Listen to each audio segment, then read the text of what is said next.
So that's by Esther Jaromi, who joins us from London. So Esther Jaromi is a published novelist and doctoral scholar, and she believes that imagination and creativity must be at the center of cutting-edge solutions for 21st century global challenges.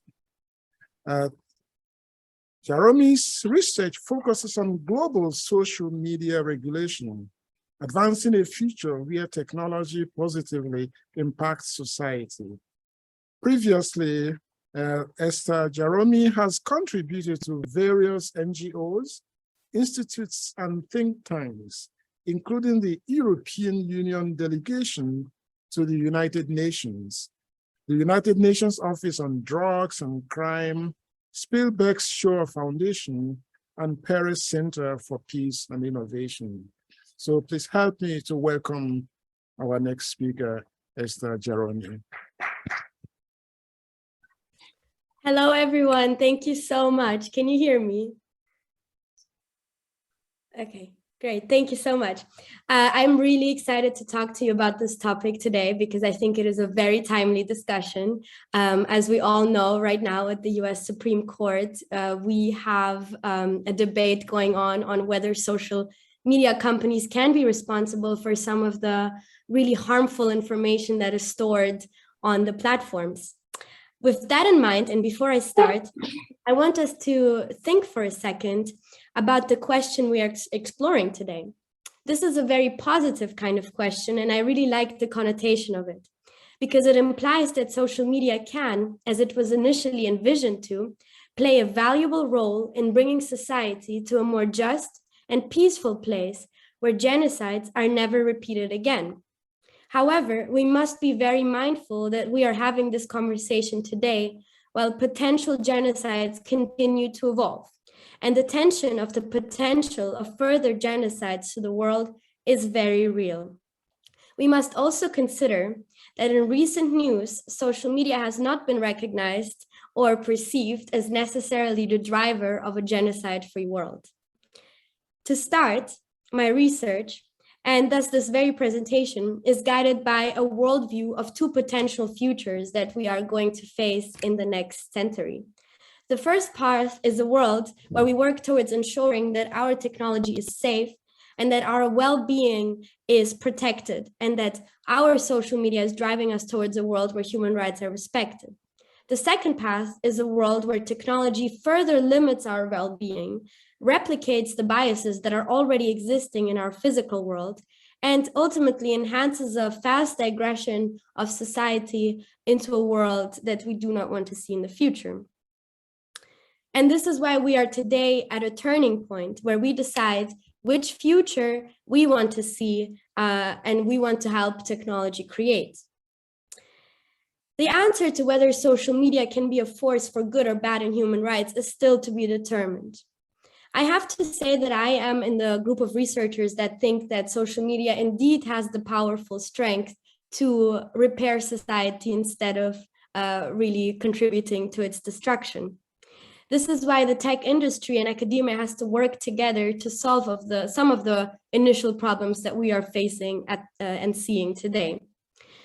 To come back to our question, I will structure my presentation in two parts.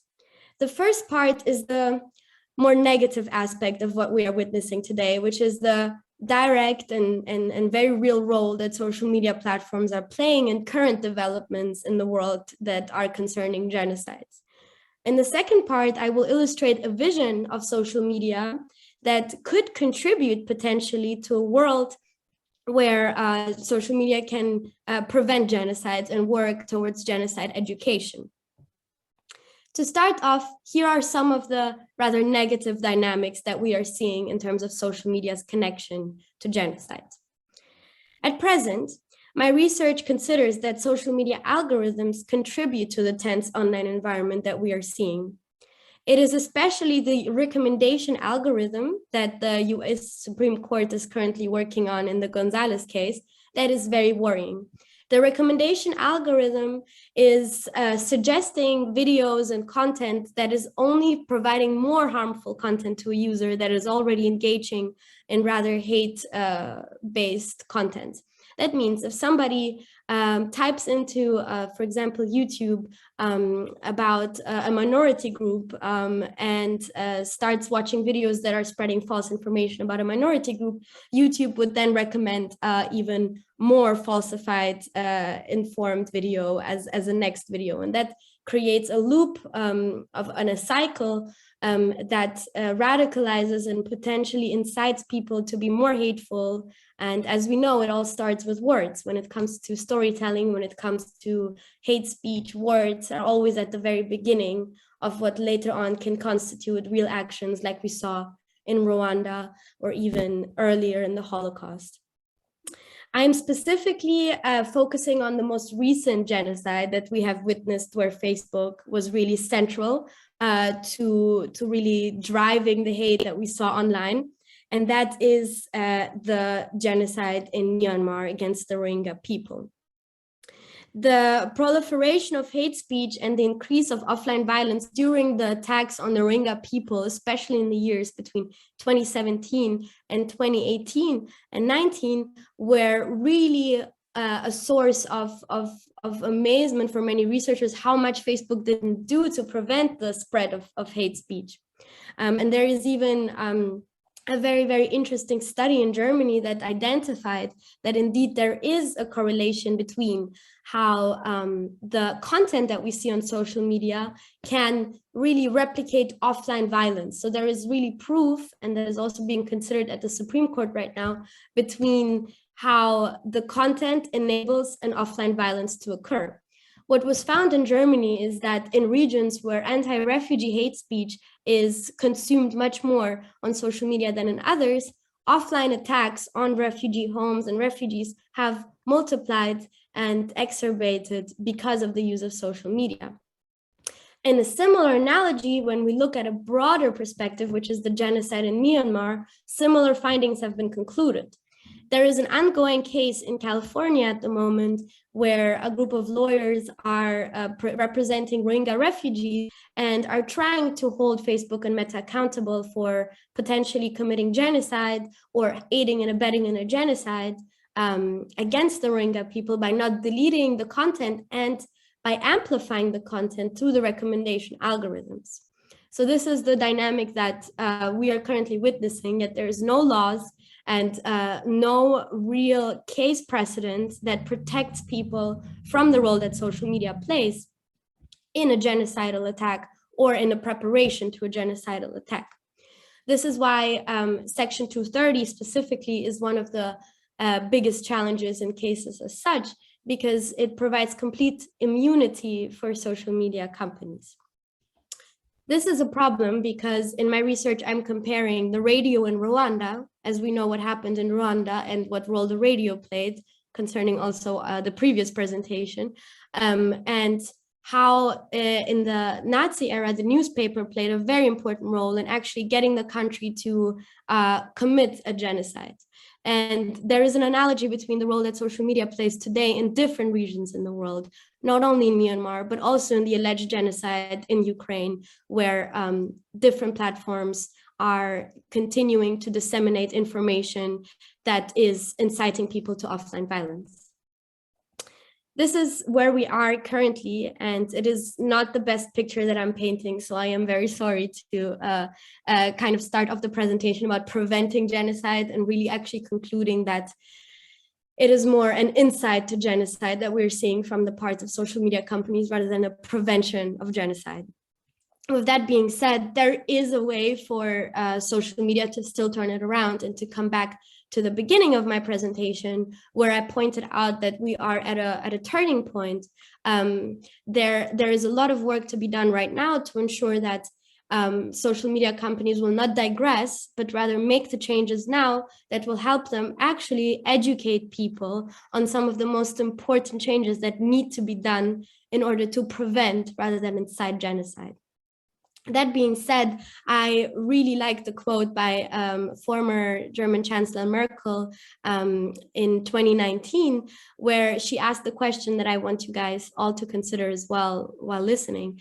Are we laying down the rules for technology, or is technology dictating how we interact? Do we prioritize people as individuals with their human dignity and all their many facets, or do we see them merely as consumers and data sources?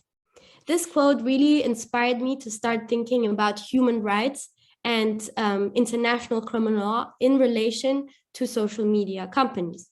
Because when we are using social media and when we are living in the 21st century, I don't think any of us just want to be seen as a user. We want to be seen as a human being with human rights.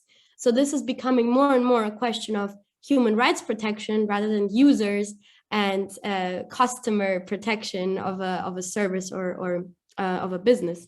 And that is why I have outlined 3 specific points on how social media companies can improve in order to change as I said, from inciting to preventing genocide. And that is first a step in a technical direction. So I'm not a computer scientist, but working together with computer scientists on the subject is very important, because the problem we have today is that genocide is becoming more and more connected to the technological developments that we are seeing when it comes to mass media incitement. So what is important is to train algorithms according to the human rights law that exists. We need to redesign algorithms so they are responsive to the threat, and rather than amplifying it, they have built-in algorithmic blocks that prevent them from spreading false information and prevent them from amplifying hate speech. This is currently not the case at present, as the Supreme Court yesterday in the oral proceedings has really eloquently pointed out. We have algorithms that are neutral. This means that if there is something about a cooking video, or there is something about a video inciting somebody to attack a minority group, the algorithm does not distinguish. It merely sees it as one of your interests and will keep providing you with more and more information, and at times even more radical information, which is really the source of a technological problem that needs to be repaired by being informed through human rights law. The second step that is really important to consider, and that is more in my field, is an institutional change. And that is that human rights obligations need to apply to social media companies the way they do to states. At present, we only have states being bound by, for example, the UN Declaration on Universal Human Rights. This is not reflective of the times that we live in, because the times that we live in, as we know, are globalized, and corporations play at times an even more important role than some of the states that are bound by the obligations of human rights. This means that a lot more research and a lot more political will has to be implemented to make sure that social media companies can actually sign, ratify, and be brought to court by the conventions and by the laws under international criminal law and under international human rights law that exist, that are there to prevent genocidal action. And that is something that is going to be very difficult, and we will only be able to proceed with this is if social media companies are seeing their responsibility and are actually pushing this forward and guiding dialogues forward towards wanting to take on more responsibility. That brings me to the third step, and that is of symbolic nature. And that is something that I took from transitional justice, as we know that symbolic nature and symbolic acts are sometimes really important. And that is to really step up as a social media and big tech group and make a public statement and make a public image conversion that demonstrates that these companies are ready to take on the responsibility, and in a sense, not even ask for forgiveness, but maybe ask for patience and transparency when it comes to understanding what role did Meta play in the Rohingya genocide, and opening up the data that Meta has on the genocide that was committed, and understanding why there was not enough done.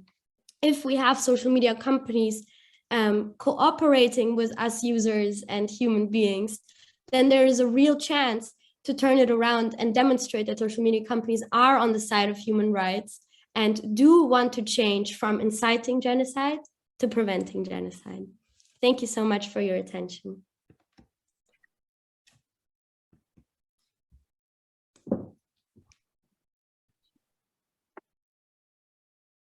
Thank you very much, Esther Jaromi. I think we have time for questions. We have one question or two. Could you please read the question? All right, our question here says, what part do the Papa Bulls play in the genocide of African and people native lands as compared with radio and social media today?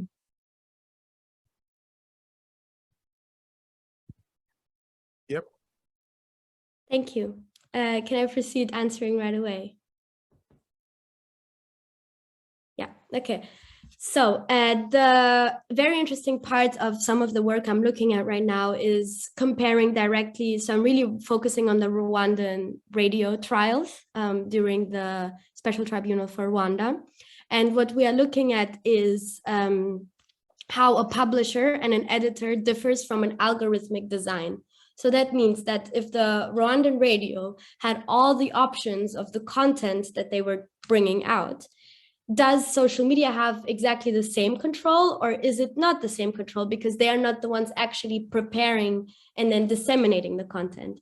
And the argument is that actually the radio and social media are very similar because yes, social media companies are not preparing the insightful content, but they are the ones making the editorial decisions that ultimately lead to a dissemination of propaganda on a level that we saw with the Rwandan genocide.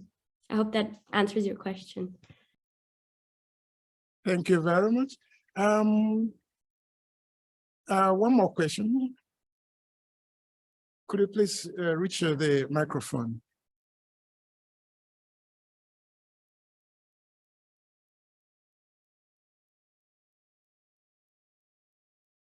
Thank you for your talk. That was very interesting. And this question may be a bit hard to answer, so I apologize.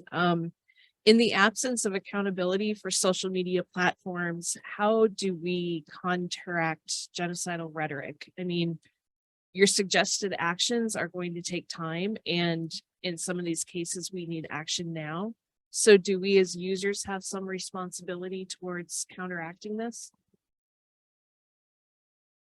Thank you so much for your question. I am not a believer in putting the responsibility on users because I think that this is something that big tech a lot of the times is trying to argue for and saying, well, we need to be more active in fighting the developments we're seeing on social media.